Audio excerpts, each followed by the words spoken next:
Assalamualaikum warahmatullahi wabarakatuh. Waalaikumsalam Waalaikumsalam warahmatullahi wabarakatuh. Ya, hari ini kita sinkronus yang pertama setelah UTS ya. Harapan saya Anda sudah mendownload materi dari saya. Hari ini saya mau membahas materi yang sebelumnya yang sudah Anda download. Yang pertama itu pertemuan ke-9 tentang penganggaran modal dan estimasi arus kas. Nah, oke, ini saya download dulu.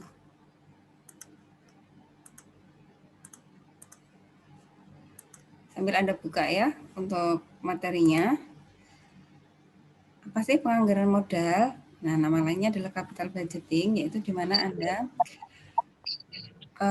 ingin menginvestasikan dana Anda ke dalam sebuah proyek. Dan proyeknya ini adalah proyek yang real. Contoh, Anda mau bikin usaha baru, Anda mau bikin gedung. Nah, ini ada beberapa contoh.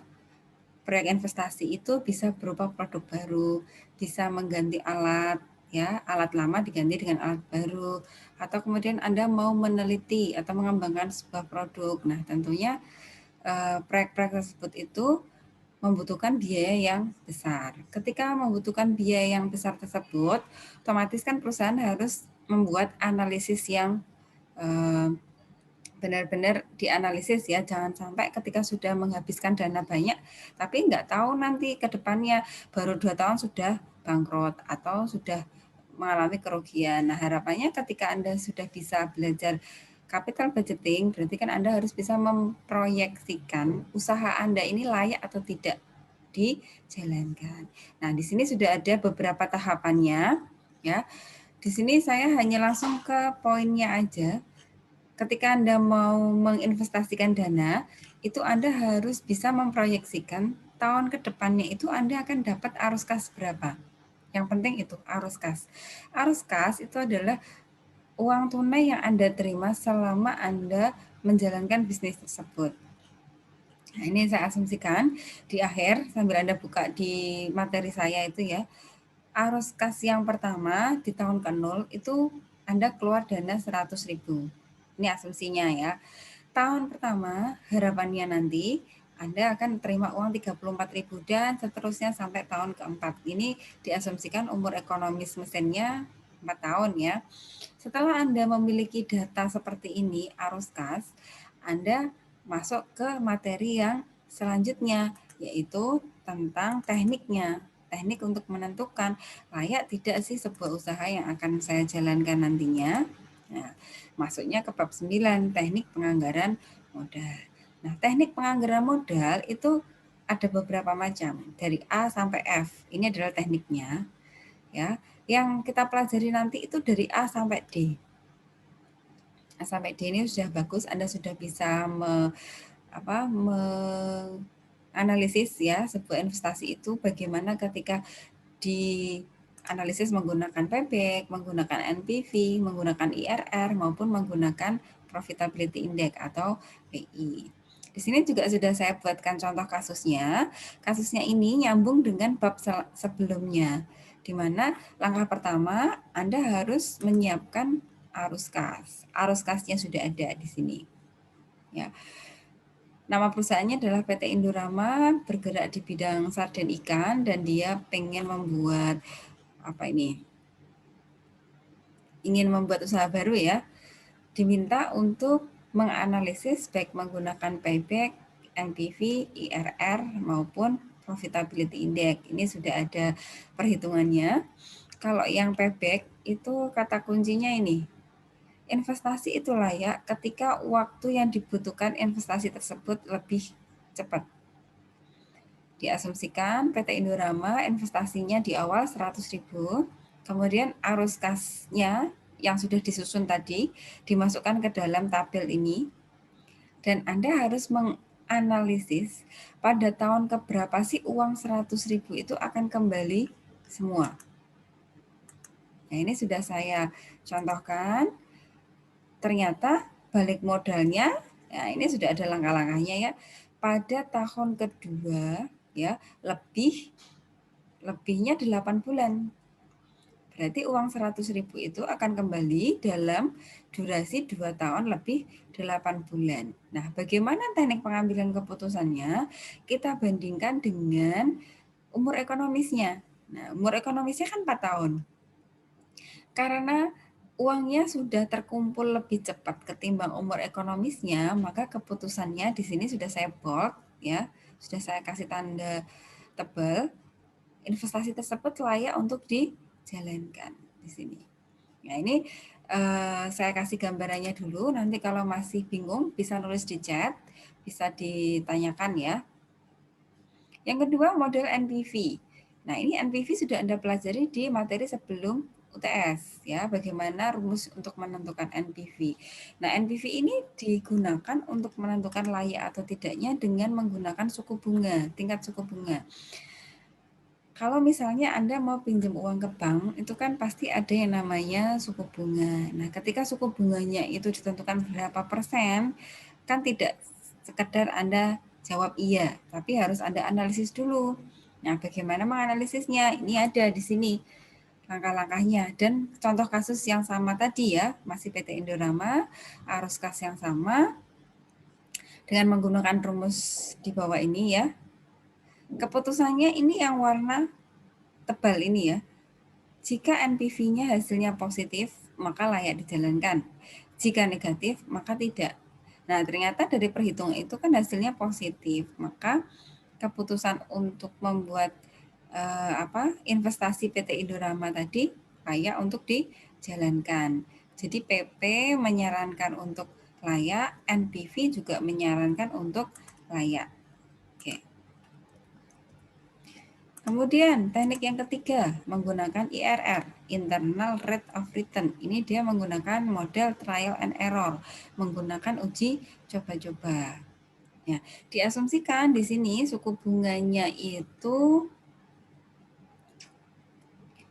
15% dan kita trialkan 20%. Jadi kita memilih 2 suku bunga.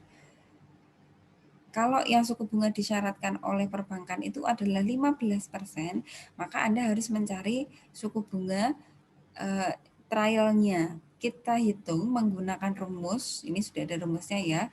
Kita lihat nilai kininya, kan tadi kita investasinya 100.000 ya. Nah, 100.000 itu akan kita bandingkan jika kita menggunakan suku bunga 15%, itu hasilnya di atas dari 100.000. Ini juga uji coba. Jika menggunakan suku bunga 20%, hasilnya di bawah dari 100.000, yaitu 94.000. Sedangkan kita kan butuhnya yang 100.000. Supaya ini pas 100.000, maka ada perhitungan. Nah, ini ada nilai gini 15% lebih besar dan seterusnya. Nah, ini kalau masih bingung nanti bisa ditanyakan ya. Keputusannya apa? Ini saya ambil simpelnya aja.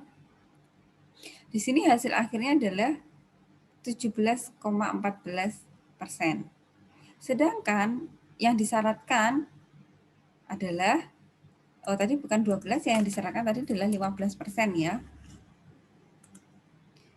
Keputusannya karena lebih besar, maka layak. Jadi kalau misalnya hasilnya adalah 12%, sedangkan yang disyaratkan oleh bank 15%, maka investasi tersebut tidak layak untuk dijalankan. Yang terakhir PI ya. PI ini sudah ada rumusnya, juga sudah ada kasusnya. Saya langsung ke pengambilan keputusannya. PI itu paling tinggi ya, harus lebih dari 1. Ini kan hasilnya 1,1 ya. Maka ini layak untuk dijalankan. Oke. Selain itu, ini kan kita belajar secara manualnya. Nah, saya itu punya website, punya software, dan software ini adalah hasil penelitian saya, membantu usaha batik tulis lasem untuk menentukan layak tidaknya sebuah usaha. Kalau tadi kan menentukan layak atau tidaknya menggunakan rumus yang panjang lebar. Nah, ini saya coba, kalau tadi pagi servernya lagi down, coba ini saya bukakan.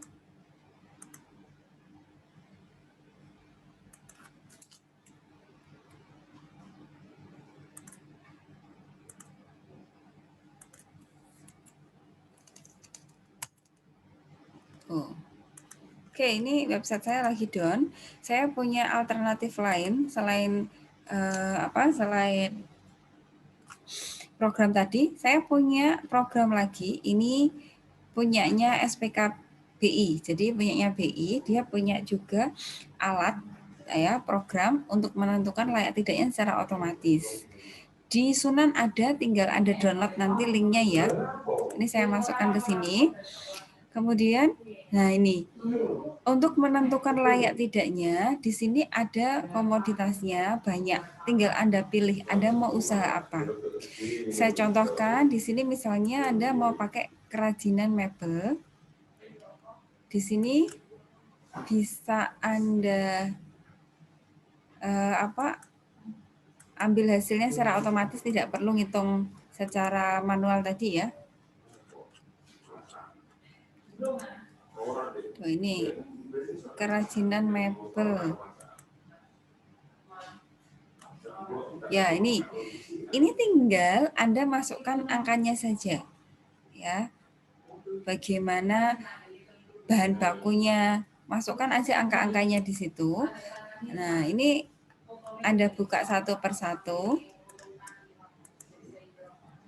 Nanti saya tunjukkan hasil akhirnya. Di sini ada yang terakhir, arus kas. Jadi inilah yang jadi keputusan Anda. Di bawah ini sudah ada. Ya, secara otomatis ketika angka sudah Anda masukkan, NPV-nya ketemu berapa, IRR-nya berapa, PP-nya berapa. Ini software yang punya BI, Bank Indonesia. Nah, ini hanya untuk membantu Anda saja, tapi sebenarnya Anda harus tahu manualnya. Gitu. Oke, nanti bisa Anda latihan sendiri di rumah ya. Kemudian ada tugas ini yang harus Anda kerjakan. Ini ada soal dan diminta untuk menyusun payback-nya, Anda ngitung manual ya. Nah, kalau yang nomor 2 ini mungkin nggak bisa dibuka sekarang karena memang servernya lagi down ya ini ya. Jadi nomor 2 mungkin belum bisa dikerjakan. Anda kerjakan yang nomor 1 aja. Ini secara manualnya. Silahkan bagi yang masih bingung bisa tanya di chat. Ada nggak ini yang bertanya di chat? Belum ada. Kalau belum ada bisa langsung ditanyakan. Langsung, monggo. Saya tunggu. Mumpung waktunya masih ada.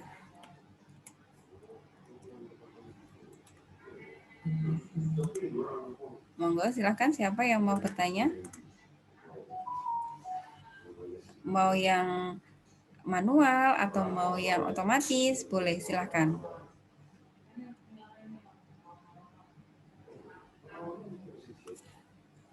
Atau sudah paham apa yang sudah saya sampaikan tadi?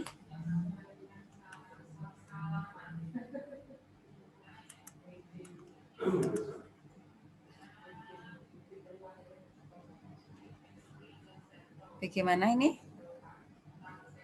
Oke, silahkan ini Mbak Vela Nur. Silahkan yuk ditanyakan yuk.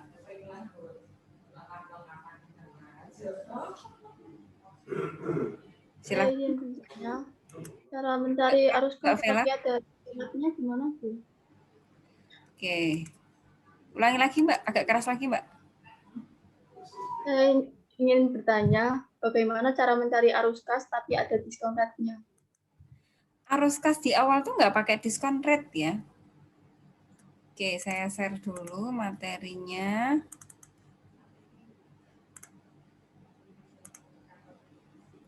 Yang soal ya. Anda lihat soal ya?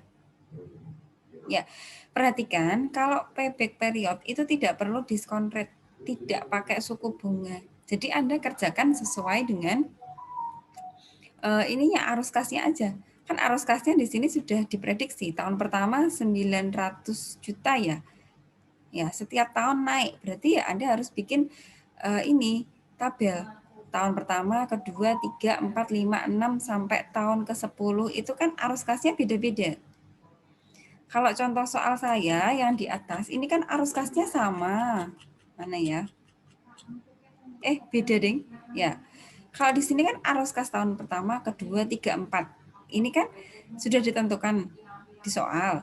Nah, berhubung ini kan Anda harus menentukan arus kas dulu. Anda harus nulis dulu. Contoh, kalau di soal kan berapa ya investasinya ya?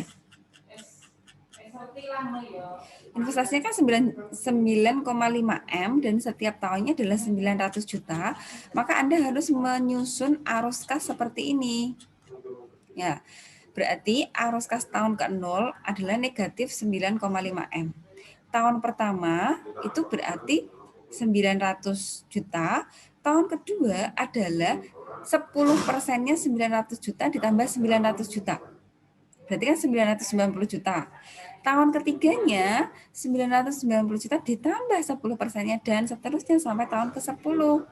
Baru setelah arus kas ini muncul, sudah ketemu, baru Anda bisa menghitung payback-nya, baru Anda bisa menghitung NPV dan seterusnya gitu. Dan kata kuncinya payback itu nggak pakai suku bunga, yang pakai suku bunga hanya NPV dan IRR gitu. Gitu, terima kasih, Bu. Paham ya? Iya, Bu. Oke, silahkan yang lainnya bisa nulis di chat ya Mbak, nama sama NIM-nya. Atau langsung bertanya aja, mumpung ini waktunya masih ada. Silahkan, siapa lagi yang mau bertanya?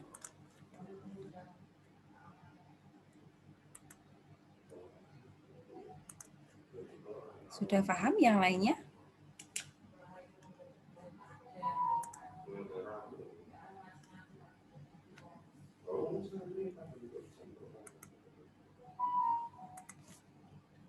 Oke.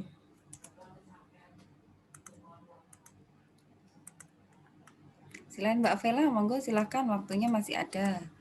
Sebentar lagi waktu Zoom-nya udah habis. Jadi jangan sampai Anda terlewat ya. Ya, silakan. Itu untuk mencari IRR-nya, persenannya itu harus mencari di bawah sama di atas arus kasnya, Bu.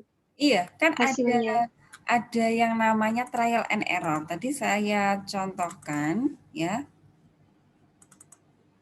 Bentar. Trial and error ya.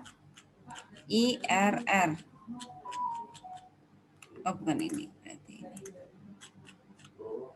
Nah, ini ya. Harus pakai dua sisi atau dua suku bunga. Di atas dari investasi dan di bawah dari investasi. Kan Anda mau mencari 100 ribunya. Berarti Anda mencari suku bunga di atas 100 ribu dan harus di bawah dari 100 ribu. PVIF ini itu bisa Anda cari lewat tabel. Nah, tabelnya itu bisa Anda download. Ini di Sunan ada untuk yang pertemuan ketiga. Sudah terlihat belum Sunannya? Sudah, Bu. Nah, ini ada tabel PVIF, Anda download saja. Di situ ada. Oke, bentar. Sudah muncul?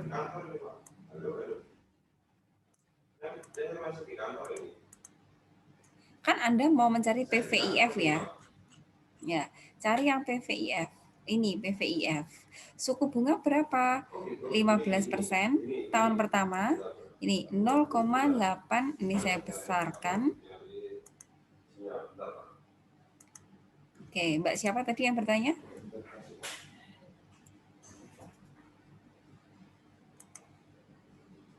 Mbak siapa tadi yang bertanya? Saya lupa.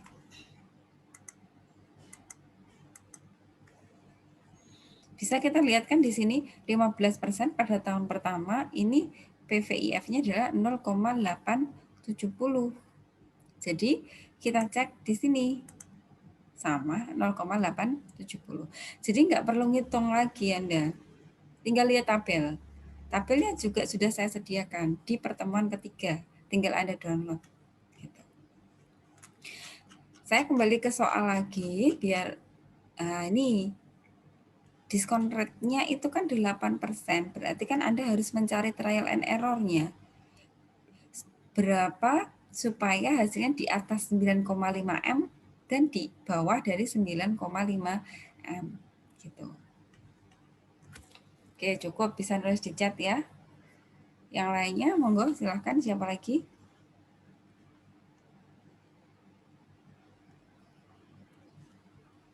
Baik, Bu. Terima kasih. Ya. Oke, yang lainnya sudah paham berarti?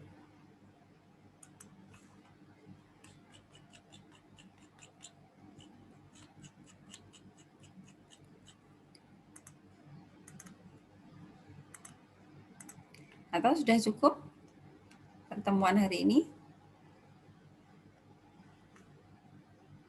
Mbak Novian ini ya.